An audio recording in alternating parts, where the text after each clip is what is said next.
जय सिया राम। कैसे हैं आप सब? एक बार आप सभी का फिर से स्वागत है आपका अपने चैनल सिया राम में।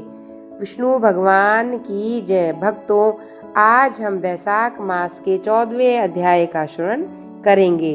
हमने पहले 13 अध्याय सुन लिए। श्रुतदेव जी बोले, हे राजन, वैशाख धर्म का पालन करते हुए जो प्राणी इस कथा को पढ़ते हैं, सुनते हैं, वह निश्चय ही वैकुंठ धाम को जाते हैं।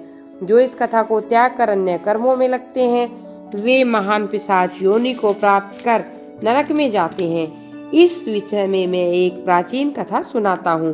पूर्व समय में गोदावरी नदी के तट पर बृहस्वर क्षेत्र में भगवान दुर्वासा के 2 महानिष्ठ शिष्य थे। वे उपनिषदों और शास्त्रों के ज्ञाता थे। वे भिक्षा लेकर अपने उदर पूर्ति करते थे। पर्वत की गुफा में रहते हुए अपने समय को काटते थे। वे दोनों सत्यनिष्ठ और तपोनिष्ठ नाम से विख्यात थे। सत्यनिष्ठ सदैव भगवान की कथा सुनने और सुनाने में तत्पर रहता था। वह कथा के लिए सभी कर्मों का त्याग कर देता था। कथा श्रवण किए बिना वह अन्न ग्रहण नहीं करता था। जो लोग इस प्रकार का आचरण करते हैं, वे ही धन्य हैं। उनको जन्म के बंधन नहीं व्यापते। भगवत चरणों में प्रीति होती है, आत्मा को बल प्राप्त होता है तथा उनके हृदय में ही प्रभु निवास करते हैं। जहाँ साधु महात्मा ना हो, तुलसी ना हो, हरि मंदिर ना हो, काला मृग ना हो और हरि कथा ना होती हो, वह स्थान यदि गंगा तट भी हो, सर्वथा त्यागने योग्य है।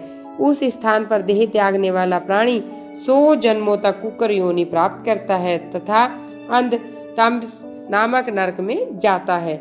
उपनिषदों के इस विचार को जानने वाला सत्यनिष्ठ सदैव भगवत कथा श्रवण करने के तत्पर बना रहता था। दूसरा, जो तपोनिष्ठ था, वह न तो कभी स्वयं भगवत कथा कहता, न ही सुनता। यदि कभी स्नान आदि करते जाते और कथा श्रवण करने का अवसर मिल भी जाता, वह उसे इस भय से त्याग देता कि कहीं तप में विघ्न न पड़ जाए। इसी रीति से जीवन व्यतीत करते हुए एक दिन तपोनिष्ठ ने अपना शरीर त्याग दिया। जब वह पापात्मा शमी के वृक्ष पर रहने वाला छिन्नकर्ण नामक महाबली पिशाच बना, भयंकर पीड़ा पाते हुए उसके कंठ, होंठ और तालू सूख गए। इस प्रकार वह महान कष्ट पाने लगा। वह अपने कर्म को विचारता हुआ उन्मत्त की भांति भटकता हुआ 10 सहस्त्र वर्षों तक पीड़ा को सहन करता हुआ उसे जल कालाग्नि के समान तथा पुष्प आदि विष के समान प्रतीत होते थे। देव योग से एक दिन सत्यनिष्ठ उस मार्ग से होकर पैठी नसीपुरी से आया, जहाँ वह छिन्नकर्ण नामक पिशाच रहता था। सत्यनिष्ठ ने उसे देखा और बोला, हे पिशाच, तू भय को त्याग कर यह बता कि तेरी यह गति किस प्रकार हुई है। तब उस छिन्नकर्ण ने आर्तवाणी में कहा, मैं दुर्वासा का शिष्य तपोनिष्ठ नामक यति हूँ। तप के लोभ के कारण मैं सर्वदा भगवान की मनोहर कथा को त्यागता रहा। उसी के फलस्वरूप अब इस योनि को प्राप्त कर महान कष्टों और पीड़ाओं को सहन कर रहा हूँ। आज भगवान की असीम कृपा हुई जो आपके दर्शन हो गए। ऐसा कहकर छिन्नकर्ण त्राही त्राही कर विलाप करता हुआ उसके चरणों में गिर पड़ा। तब सत्यनिष्ठ ने दया करके उसे उठाया और फिर भगवान के चरणों में ध्यान लगाकर स्वकृत पुण्य वैशाख महात्म्य को क्षण भर स्मरण करने का फल उसे दिया। फलतः उसके पाप तुरंत नष्ट हो गए और दिव्य देह को प्राप्त कर सत्यनिष्ठ को प्रणाम करके दिव्य विमान में बैठ विष्णु लोक को चला गया।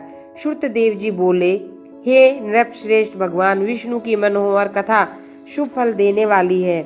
इसके श्रवण मात्र से ही समस्त श्रेष्ठ तीर्थों, श्रेष्ठ यज्ञों, श्रेष्ठ दानों के फलों की प्राप्ति होती है तथा समस्त पाप नष्ट हो जाते हैं। इसमें कोई संदेह नहीं है। बोलो विष्णु भगवान की जय।